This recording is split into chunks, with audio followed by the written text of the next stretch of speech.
Thank you, Mr. Chairman. Good morning to all of you, and I want to thank you in particular for our witnesses for the service to our country that you've done and for participating in today's hearing.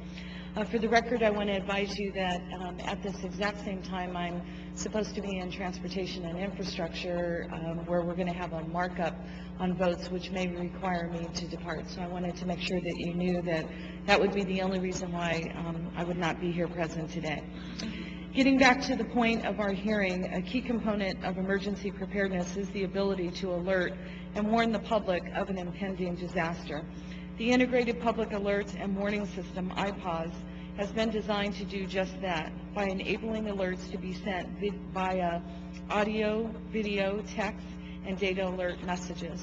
These alerts will have the ability to be sent to our residential telephones, websites, pagers, email accounts, and cell phones, in addition to the traditional broadcast media, and I don't want to steal too much of Mr. Penn's thunder. We all know that the important role that emergency alerts play in saving lives. Most recently, it played a key function in alerting local citizens about the devastating tornadoes in Missouri and Alabama. As a representative of the 37th Congressional District, I represent a large number of constituents whose families were directly affected by the tsunami that occurred in 2009 in American Samoa. I've heard numerous stories about families having little time to respond to the massive waves that headed to the island.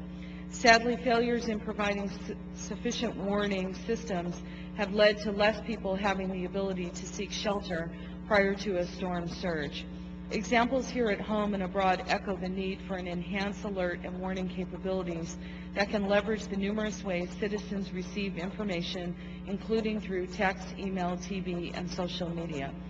Through a fully functioning IPAWS system and the coordination between our federal, state, and local governments, commercial carriers, broadcasters, and other preparedness stakeholders, we will be in a better position to utilize this innovative technology and ultimately save lives, which is all of our goals. I'm aware of the good work that FEMA has done with IPAWS through our oversight efforts last year in Congress. Last fall, I was proud to host an IPAWS demonstration event for my colleagues, and that was the second opportunity I had to work in partnership with Mr. Penn. The demonstration provided a clear example of the capabilities of IPAWS, and I look forward to hearing more of how we've progressed. I continue to encourage the efforts of FEMA's Office of Disability and Integration Coordination and other disability stakeholders to ensure that new alert and warning technologies meet the needs of all of our Americans. Individuals with disabilities are often the most at risk in times of crisis.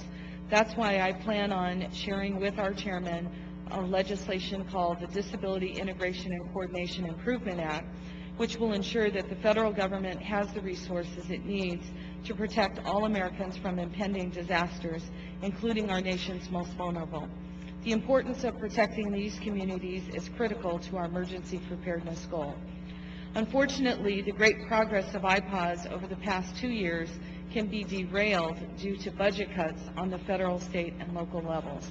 The IPAWS reduction proposed in FEMA's full year 12 budget request will delay retrofitting primary entry points, PIP stations, including one in Los Angeles that would directly affect my district and over 20 million citizens. PEP stations serve as the primary source of initial broadcast for a presidential or national EAS message. I'm interested in hearing from those who are testifying today how we might move forward and how you view some of the budget cuts that will impact the work that we need to do. Additionally, this Congress has proposed a number of devastating cuts to grant programs, and your thoughts on those areas would be welcomed as well. The increased intensity of natural disasters combined with our need for continued readiness for potential terrorist attacks requires investments and not cuts to our state and local partners. I'm interested in learning how these capabilities will be affected and what suggestions you might give us on how we can help.